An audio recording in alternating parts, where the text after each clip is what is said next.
Welcome to the Fellowship Podcast, a place where we get to know the people who make up the Baptist Bible Fellowship.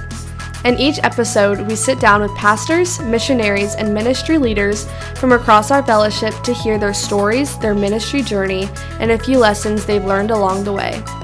Our goal is simple: to connect leaders, share stories, and strengthen the mission. And now, here's your host, Randy Harp. Let's join the conversation. Hey, welcome to our next episode of the Fellowship Podcast. My name is Randy Harp. I have the privilege of being the host and sharing conversations that I have with my friends from all across the country. I'm excited to have a longtime friend, Dustin Janney, on our episode today. I've known Dustin from Bible college days, working the same church together. So Dustin, thanks for taking the time to join us today. Yeah, glad to be here. Thanks, Randy, for the invitation. Now we got to talk about it first. I mentioned this right when we started our this call that I love your background. It doesn't look like that where I'm at right now. Yeah, this is not a virtual background. I'm sitting outside of one of my favorite coffee shops here in Orlando. It's the beginning of December and it's sunny and 65 degrees outside. And so it's a nice day. Someone's got to suffer for Jesus, right? Right. Yeah, for sure. For sure.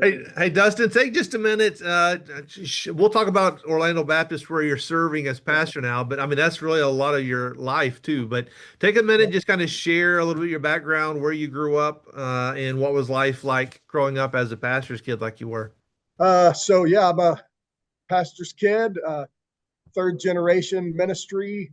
Both of my grandfathers were pastors. My dad's dad was a BBFI pastor and part of one of the first graduating classes of BBC back in the day. And so I've been around church ministry and around the fellowship for a long time.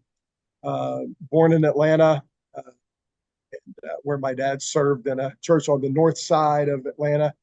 But we moved to Orlando when I was 8 years old for him to become the pastor of Orlando Baptist Church, which at the time was Temple Baptist Church, planted out of Temple Baptist in Detroit. So even the church where I serve has deep BBFI roots. And so yeah, grew up. Once I realized I was not going to be a professional athlete, the ministry started take focus in my life. But really, by high school, felt called into ministry, and so went to BBC right out of high school. Was there a couple of years until they invited me to spend a semester at home. And then finished at Boston Baptist College in 2003. Then got married and jumped right into ministry, youth ministry. And so it's been 22 years now of marriage and ministry. But yeah, grateful. Hey, let's go back and talk about being a pastor's kid. I'm always interested in. I know people like to hear. Share a little bit your salvation testimony. Yeah. So I got saved. Yeah. Really, it started. I mean, the kind of catalyst that God used to help me kind of become aware of my need for salvation and was the death of a elderly woman in our church in Atlanta. Her name was Mrs. Pearl, and I went with my dad to visit her in the hospital. I was probably 6 years old, and she was in her last days, and it wasn't very long after that she passed away. And I went to the funeral. It's the first funeral I ever went to or remember going to, and saw her laying there in an open casket. And as a 6-year-old, it freaked me out. And it started a lot of questions and conversations. So I remember sitting in my parents' bedroom for several evenings after that, talking about death and what happens when you die, and heaven and hell and eternity, and what it means to have a relationship with Jesus through faith. And so had those conversations, but it was really in a church service that I responded at an invitation time. I don't know why I was in the main service, because typically we had children's church at the church where I was at. But I remember being in the service, and I grabbed my mom's hand and said, "Mom, I want to go forward and get saved." And so I went forward with my mom at the altar call time, and prayed to receive Jesus that day, and was baptized a couple years later when I was 8 years old. What I remember distinctly about that was I felt really weird being barefoot in church. And so, of course, grew in my knowledge and understanding of what all of those things meant over time. But I really can go back to that time in my life and feel confident that that was the moment when God saved me. And so, yeah, but really it started going with my dad as a pastor on a hospital visit. And so that was kind of what God used to draw me to himself and salvation. Yeah. And growing up in a pastor's home, I mean, there's wonderful blessings to that. There's some challenges to that, but mostly is a blessing for us. I mean, talk just a minute about, I mean, that's good. You are in a more unique situation than a lot of guys that I know. Not only did you grow up in a pastor's home, but both of your grandpas are legends. That's a big word, but I mean, icons in different movements. Talk about both of your grandpas. So my dad's dad is Al Janney. He was a pastor of New Testament Baptist Church in Miami, Florida. And he was one-time president of the fellowship and started Baptist University of America, which was kind of an affiliate school of the BBFI in the 70s and 80s. He was really involved in Christian education. And after he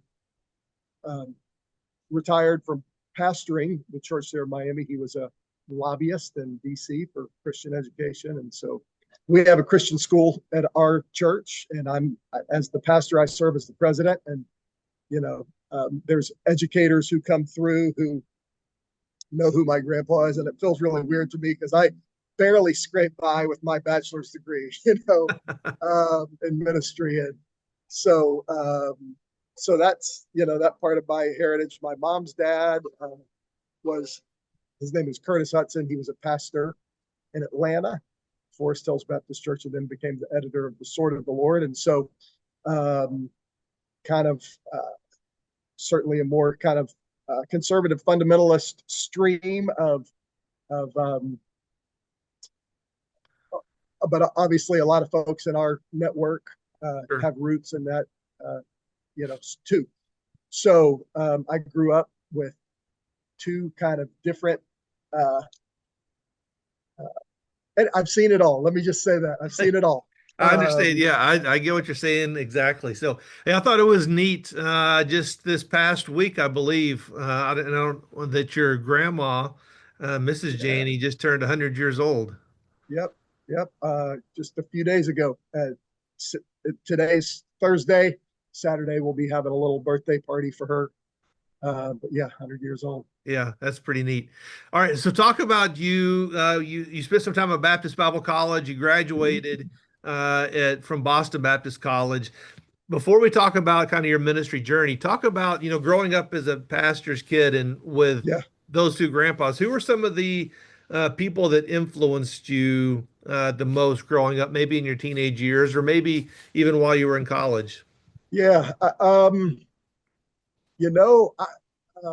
was always I'm still a super local church guy. I mean, I'm not a big time networker, and kind of what God is doing at 500 South Cimarron Boulevard in Orlando, Florida is the highest ideal for me of what ministry looks like. And so growing up, my dad was my pastor, and so he was my hero then, and and is still a hero and huge influence for me today. We didn't have, we had a lot of missionaries come through our church, and so got to be around a lot of missionaries and meet them and rub shoulders with them over the years. We didn't have a lot of guest preachers in our church, so I wasn't around a lot of other guest preachers and ministries. Other local pastors in Florida were probably my biggest influences. And youth pastors, all of our Florida churches would do youth camps together. And so I had a youth pastor named Lane Pardue who was, and Scott Carlson, who's now a pastor here in Central Florida, was a youth pastor when I was in youth group. And so really just being around ministry, I just loved ministry. I loved, on a broader scale, I would say one of the first kind of ministry books that I read as a young college student that really I loved, was impactful for me, was Fresh Wind, Fresh Fire, the Jim Cymbala book, pastor of Brooklyn Tabernacle. Right. And so that book gave me a picture and a desire for what kind of urban city center ministry could look like. That church in Brooklyn, New York, serving the needs of the community where they're at, from addiction and recovery and homelessness and poverty, and just hearing the radical stories of how God transformed people. And then going on a lot of mission trips from the time I was in ninth grade, all over the world with different BBFI missionaries, and seeing what like a missionary movement, like a missional community, churches that have a missionary mindset, that are going out and serving the community, saw that through missions trips, and really that's probably what shaped me the most, is being around that kind of ministry. And then when I was a student at BBC, I was not a great student. Had a lot of fun.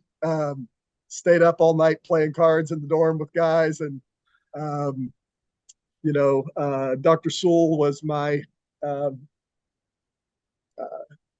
theology professor, just kind of the biblical theology and Old Testament survey and Bible history. And I went to Noble Hill, where he was the pastor for a little while. He probably had a big influence on me as a professor. When I went to Boston Baptist College, I was a little bit older and was a little more invested in school. And so Dave Melton, who is the president there now, was the dean at the time, and taught a class called Jesus and Christianity, which was probably one of the most formative classes that I ever took. So really appreciate that season. Sean Sears was a professor for a few years there when I was a student there. So Sean had a big impact on me. From an outside perspective, you talked about a little bit missions. Orlando Baptist Church is probably known as, one of the things it's known for the most is being a great missions church. And, I had the privilege to work on staff there as my first ministry when I graduated from college. And so I saw it firsthand too. A lot of my heart for missions was developed while I was on staff there. Why talk about missions in Orlando Baptist Church and why that's always been a big part of who you are and why the church is still. Yeah. Well, so for my dad, who was the pastor, David Janney, missions was a big part of his heart and life. And I think part of that came from my grandpa, Al Janney, who missions was a big part of his life and ministry out of Miami. And I remember Orlando Baptist hosted the 2016, I think it was 2016, February fellowship meeting. And my grandpa was still alive, and he said he shared some things on stage, and just kind of his appreciation for the fellowship. And Rudy Johnson, who was, of course, a kind of legendary BBFI missionary in Peru, was there with his son Russell up from Miami. And I remember seeing my grandpa and Rudy talk, and Rudy was given a report. Well, Brother Al, we've got 500 churches now, and just but they had a really sweet relationship and friendship over the years. And so you know, yeah, so I mean, it was just kind of in the air, for us. And um, my dad started an organization called Time, which is Teens and Missions Evangelism. And now David and Janet O'Rear run that ministry out of Miami. And so I went on a lot of missions trips as a student, and some Chad Bramer, who was on a trip. I think went on the same year as me. I think he went to a different place than I went. Anyway, I could name like Joey Candio up in Kansas City area was on a time trip the same year I was. So a lot of people in missions and ministry went on trips through that ministry. And so I love being around. I love it. Sometimes I'll run into somebody and I didn't remember, like, oh, we went on a same year, we went on a trip together. Yeah. Shane Rader, he was on a trip with me in Dominican Yeah. Republic, and now he's working with Manna. So exciting to see the impact of that. Yeah. Hey, talk about your ministry journey a little bit, from when you can talk about when Boston, you were flying back and forth, still doing worship at OBC, and then youth pastor jobs. Where all have you served? Yeah, ultimately I ended up in Boston because it was a cheap flight back to Orlando every weekend. So I was home for the summer from Mission University, rather, BBC at the time. The guy who was doing worship at my dad's church left, and my dad asked if I could step in temporarily, and summer finished, and he said, hey, could you stay home this fall and help keep our worship going? Said yes. Spring rolled around. He said, could you stay home? And I was trying to take some classes part-time, and I'm just not a disciplined enough student at the time to make that happen. So after being home a year, I said, and that was the same time Randy was the youth pastor, so I got to serve and help with Randy and help in the youth group and do some different things. And I've apologized to Randy for many of the things I did as a hey, those are some of my favorite days there. Yeah. So a lot of fun. Yeah. So, but just I knew I needed to be on campus somewhere to really buckle down and get it done. So went to Boston, which I appreciate so much, how God worked to make that happen. That was really good for me. And I would fly to Orlando every weekend to lead worship at the church. So leave as soon as class ended on Friday, I would take the T to the airport and fly back Sunday night. And one of my buddies would pick me up, and I'd be in class Monday morning. And so as a 22 or 3-year-old, however old I was at the time, that was really cool. Definitely racked up the frequent flyer miles. Yes, for sure. So how long did you serve at Orlando, and then talk about where you went after? So I finished at Boston in 2003. And my wife and I, who were engaged at the time, got finished in May. We got married in June. July, I went to work at a church in the south side of Atlanta called Pinecrest Baptist Church, which was probably not a direct BBFI church, but kind of in the stream of independent Baptist churches. Right. And the truth is, that's the only job I could get. And interviewed at a couple different churches, but that's the only one that offered me a job. And which I think a lot of people in ministry can relate to, that finishing school and not knowing what you're going to do. Oh, yep. So moved to Atlanta, and we were only there 13 months. That was not the plan, but an opportunity opened up to come back to Orlando, to a church called Avalon Church, which was on the east side of Orlando. It was planted by Dale Ward, who was out of First Coast Baptist Church when Bill Darty was the pastor there. And he was there about 5 years, and then a guy named Bill Brooks, who had served at Orlando Baptist Church for a while, became the pastor, and he asked me to consider coming to be a youth pastor, worship pastor, all the hats, second guy on staff, So Brooke and I were there for 10 years, and got to be with that church through meeting in a high school um, auditorium to getting a piece of property and building a building, moving into that. And then about 11 years ago, a little over 11 years ago, we came back to Orlando Baptist Church, where we both attended in high school, met in youth group, and so it was like coming home. It also was kind of like moving back into your parents' basement. So I never thought we would do that, but God led us in that, and had some hard days in there, but we're and so clear God's plan and all of that, and it's been a wonderful season. So of ministry. almost 10 years now back as pastor of Orlando Yeah. Baptist Church. Yeah. How has the church changed over the last 10 years, whether it's through the neighborhood around or Yeah. So the church was planted in the 1957 by a guy named Joel Smith, who was out of Temple Baptist. Temple Baptist at the time where the church was planted was a brand new community.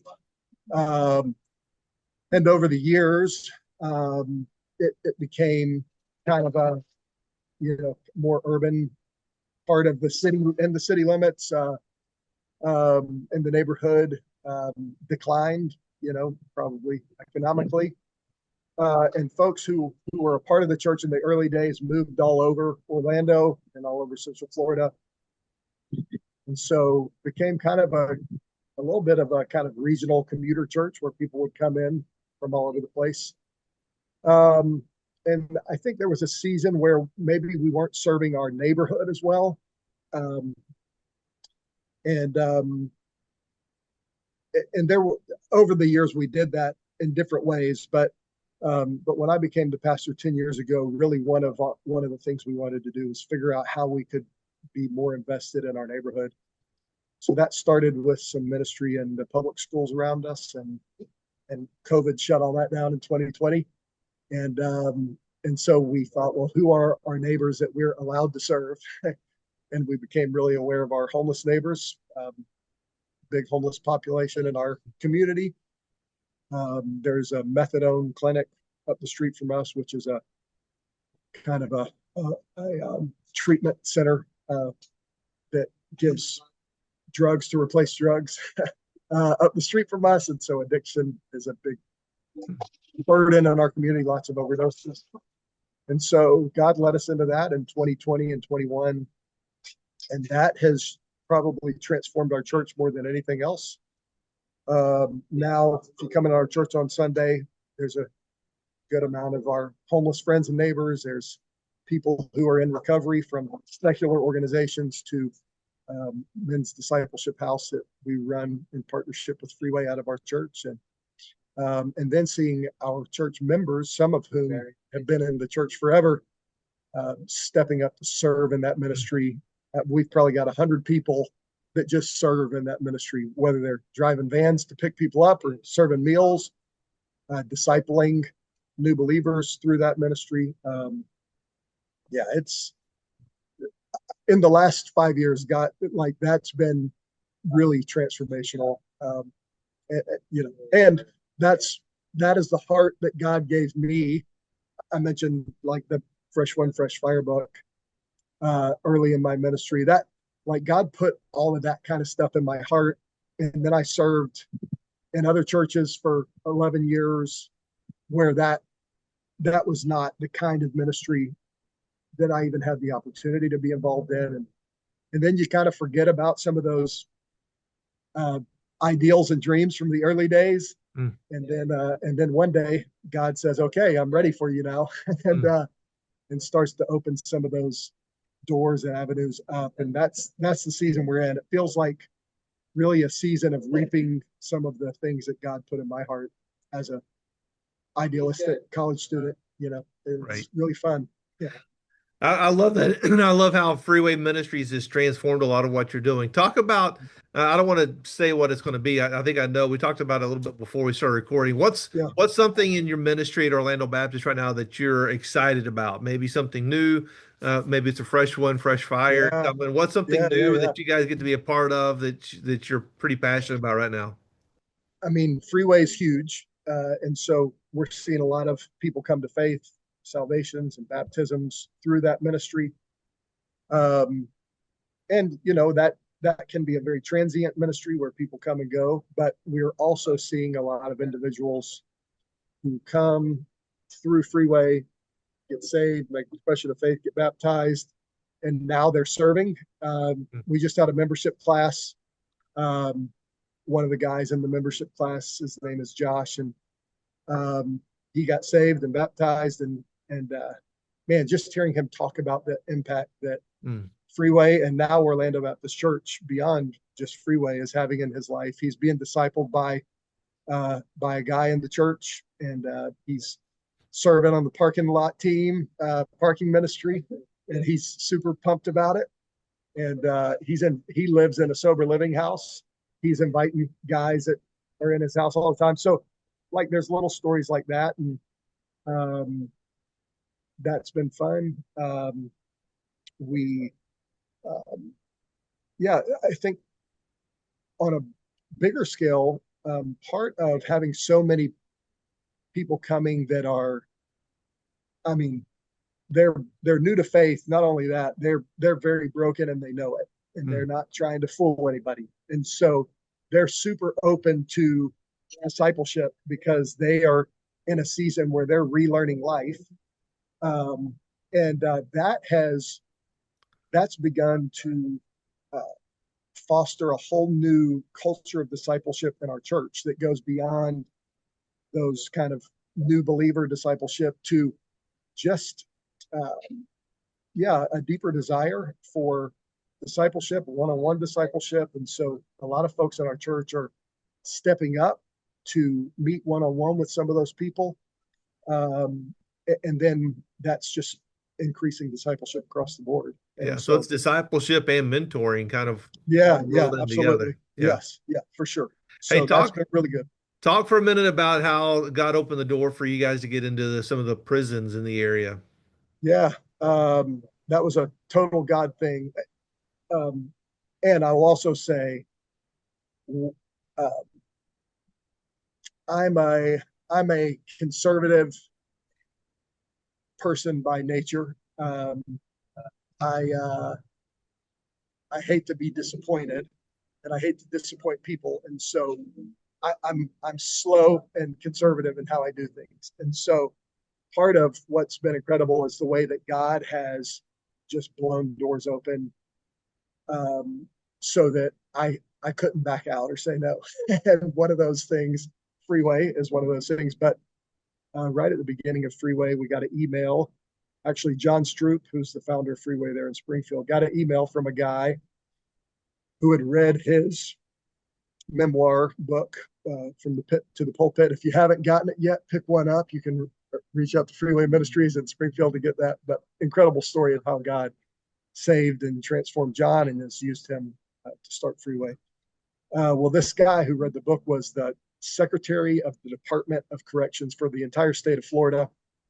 And he emailed John and said, if you guys ever do anything in Florida, we would love to partner with you. And that was about a month before we launched Freeway in Orlando and Sanford. And so John emailed him back. Eventually we set up a meeting. He came, met with us and said, I don't have any funding for you, but I have a red carpet to any prison in the state of Florida. And we would love for you guys to serve our inmates. So we started doing some events. There's a prison close to us called the Central Florida Reception Center. So we started by events, services in their chapel. And then this last year we did a yard event with 400 incarcerated individuals out there in the yard, and got to do a service and share the gospel, and took a big team in there. We just finished a 40-week discipleship program in partnership with a ministry called Jumpstart Ministries. Just had a graduation for that, and that was incredible to get to be a part of. And so, I mean, we've been offered an office at the prison. If you'll come, we have an office for you to be here every day. Um, Wow. we've got multiple prisons reaching out to us, asking us to come do programs. And so the need is huge, the opportunities are huge, and we were able to just bring on somebody on the freeway staff to be over all that. And so we're praying that God would really open up more doors, or I guess would the Lord of the harvest would send out workers into the harvest and Right. the prison systems of Florida. So I love that God's doing that. And like I said, it's you look to see where God's at work and then you join yeah, him, right? for So sure. Yep. Dustin, I don't know if I've ever even shared this with you, but one of the things that I appreciate about you the most, and I don't know if this is what you've always been, but I've seen it lately, is your emphasis and commitment to prayer. I believe it's even one of your core values of the church to Yeah. pray first. I think is Yeah. what even how it says it. You're going to pray first. And when you guys hosted a national meeting, I think it was in 2020, right before all the Yeah. COVID Right. stuff happened. There was a huge prayer emphasis at that fellowship meeting, and you brought in was it Charles Henderson, Daniel Henderson. Daniel Henderson that you brought Yeah. in just to talk about prayer. Yeah. Has that always been a big part of you, or is that something that's developed more recently? It's probably always been a part of of my life. Again, with a book like Fresh Wind, Fresh Fire as kind of my uh, the gold standard of what ministry looked like for me in the early days. I mean that book is all about prayer, um, and so yeah. I mean, I've absolutely always believed that God moves mightily through prayer. The Book of Acts is my favorite book in the Bible. As a college student, I read through the Book of Acts more than anything else. Hmm. Um, uh, being I think doing missions, going on a lot of missions trips. You know, the American culture and Western culture is so secularized. It's just the air we breathe. You know, we don't even realize how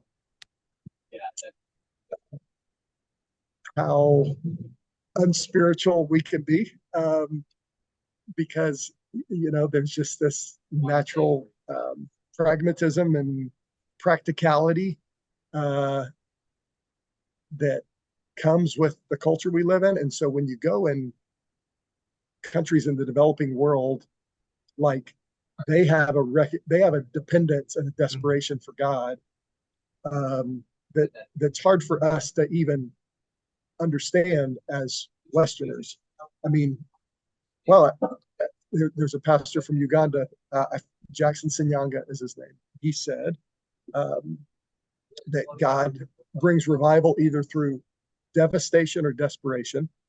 And he was talking about the genocide in Uganda, you know, and how through devastation God brought revival. And as a college student, I heard that quote, um, and yeah, the idea of desperation and seeing that in churches and ministries in developing countries through missions, I think grew my hunger and desire for prayer. Um, and then I just knew when I became the senior pastor of the church, I think that grew my need for prayer more than anything else. I realized I had no idea what I was doing. It was a really hard um, transition for me to become the pastor, um, to the point where we weren't sure how the church was going to make it. And so, I mean, my first year of ministry was only prayer. Every meeting was a prayer meeting. Finance meetings were prayer meetings. Um, so, yeah, there was so. Um, I'm grateful for that. I'm grateful that God put us in a place where, without Him moving, we were sunk. Yeah. Um, yeah. Hey, let's talk about. We're going to wrap up in a minute, but one last thing. Let's talk about leadership lessons, things you've learned. So Yeah. you're 20 plus years now since you graduated college, almost 25 years That's since crazy. we graduated. Sounds Yeah. crazy, right? I'm about to Yeah. be a grandpa in Yeah. another week or two. Man. What's something if you could go back and tell yourself 20 years ago when you were either at BBC or when you were going back and forth from Boston to Orlando? What's something you wish you could go back and tell yourself that you've learned along the way? I think one, I would say it's going to be okay. Mm. Um, you know, we get just the experience. We all learn through experience, and the first years of ministry, there's a lot of anxiety to, am I doing it right? Oh man, I really screwed that up. Yeah. First years of marriage, there's a lot of anxiety. Our first years of parenting, there's a lot of anxiety as we move to different levels in ministry. Um, and yeah, I think I would say, hey, be faithful, and God will be faithful. And you know, um, you're not gonna you're not gonna figure it all out right now. That's not how the Lord works. Yeah. It's going to take some time, and so just kind of trust the process, I guess. Um, I talk to young guys who want to have all the answers right now. Um, young guys in ministry and young church planters, and I just say, hey, that's not how it works. You're not going to have all the answers right now. Yeah. It's you're just going to have to trust the Lord. And um, um, I mean, Jesus went out every morning to spend time alone with the Lord in prayer, and he said, "I don't do anything unless the Lord tells me to do it, and I only do what I see Him doing." And that's a moment by moment dependence and trust. And so I would say to my younger self, hey, don't get ahead of yourself. Mm. Um, you're not going to have it all figured out right now. Trust that the Lord's working. And then I would say, and pray more, because that's the way He works. um, and yeah, I think that's what I would say. Tim Keller wrote a book on prayer Mm. 15 years ago or something, and I remember hearing him interviewed, and he said, I would tell young guys to pray more. He said, but they won't listen, because because when you're young, it's hard to understand that, because there's lessons that the Lord teaches you along the way. But man, if a young guy early in ministry could really learn to be Mm. dependent, maybe I heard Jay Pekluda say this recently: if dependence is the goal, weakness is the advantage. Mm. If we could really learn to be dependent um, on God, what could He Yeah. do Yeah. through a Yeah. That's young great. man's life? So Hey, well, Dustin, hey, I appreciate you, your whole family. I love all your siblings, Diane and Danil and Derek. All of them are great friends still to this day. They were all in youth ministry, and still is one of yeah, those cool things that I'm still friends with your dad. I saw him a couple weeks ago in Africa. And, yeah, my first 2 weeks in ministry, 2 or 3 weeks, I actually lived with your grandpa, yeah, Brother Janney, before I went on the first time trip. yeah. So. I love you. I love your whole family. So I appreciate you taking the time to join us on this call. Any last words of wisdom before we go? Um, no words of wisdom. I'm grateful for our fellowship of pastors, and um, yeah, just I think we need each other, and so um, yeah, so grateful for this time today. Grateful for you, Randy. Thanks, man. Yeah, I appreciate it. Again, thanks for taking time to join us. And for everybody listening or watching, thanks for joining this conversation and looking forward to sharing our next one just down the road. God bless.